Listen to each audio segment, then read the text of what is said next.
I still remember the text that pulled the first loose thread. It buzzed on her phone at 4:27 p.m., just as she was showering before we left for dinner. I wasn't snooping.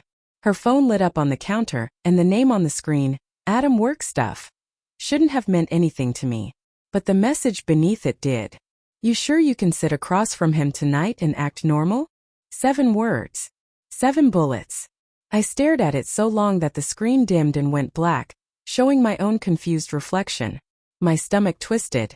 Not with anger yet, not with certainty, but with something heavier, something unnamed.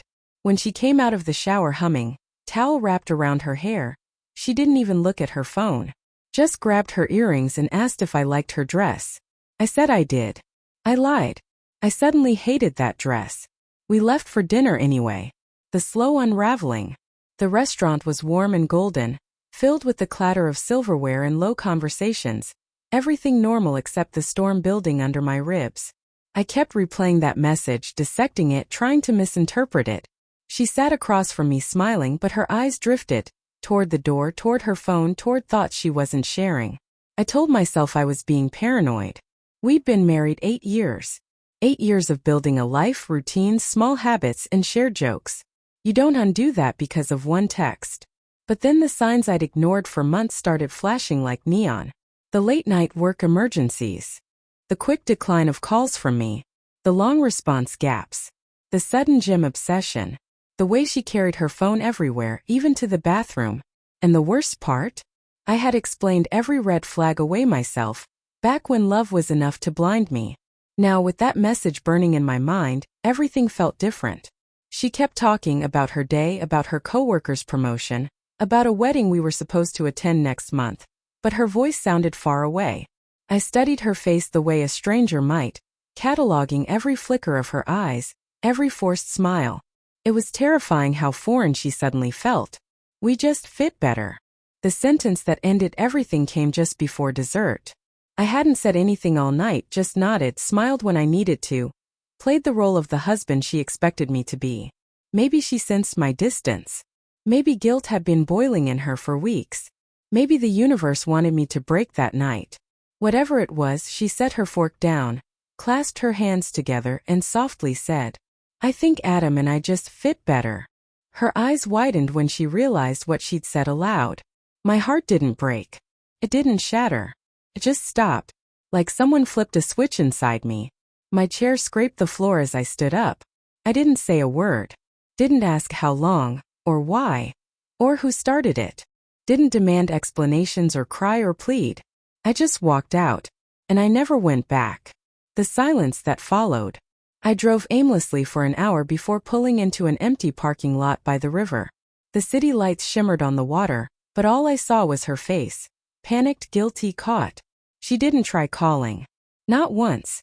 That hurt more than the confession itself. Instead, she texted, We need to talk. Please come home. Then an hour later, I didn't mean to say it like that. And later, Please just come back so we can figure this out. I didn't reply. I sat there listening to the muffled thump of my heartbeat, wondering when exactly I had lost her. Had it been months ago? Years? Had Adam been there all along, slowly replacing me? More than betrayal, I felt stupidity. Like I'd been the only one unaware my marriage had expired. The evidence I didn't want but found. I finally drove home around 2 a.m., not to fix anything, but to get my clothes and leave before she woke up. I wanted to avoid the tearful explanations, the half-truths, the it just happened cliches that would make me despise her even more. But when I walked into the house, she was sitting on the couch, eyes red, phone clutched to her chest. She opened her mouth, but I held up a hand. I didn't want her words. I went straight to the bedroom and pulled out a duffel bag. That's when I saw her laptop open on the bed, screen glowing. I shouldn't have looked.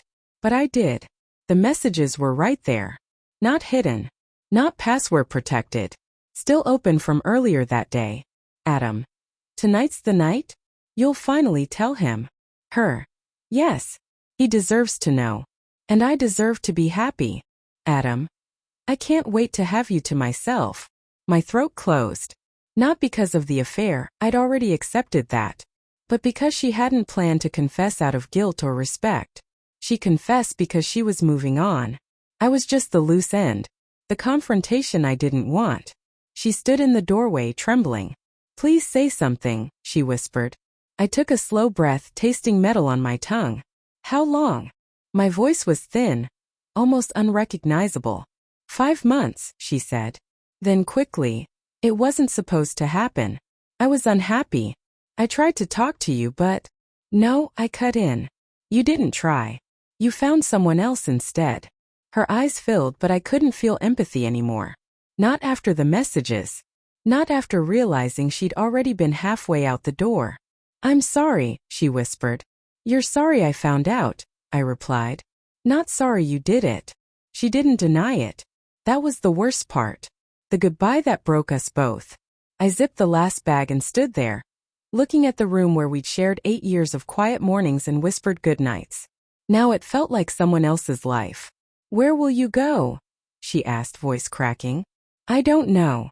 You can stay. We can figure something out. I don't want to lose you completely." It was almost funny. She wanted the comfort of me and the thrill of him. She wanted both lives without the cost. "I'm not staying," I said softly. Tears streamed down her cheeks. "You're just walking away?" "You walked away months ago," I said. "I'm just catching up." I didn't touch her. Didn't kiss her forehead. Didn't say goodbye. I walked out the door at 3:12 a.m.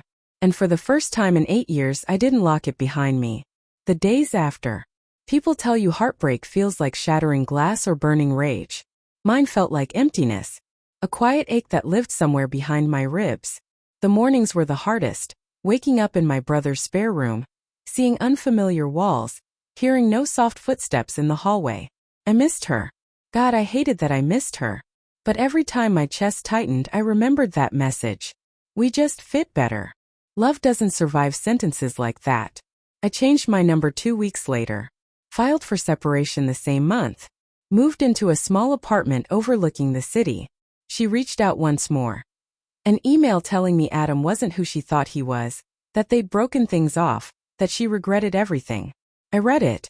Closed it. Never replied. Some things don't need responses. The quiet strength that came later. Healing didn't come in a moment.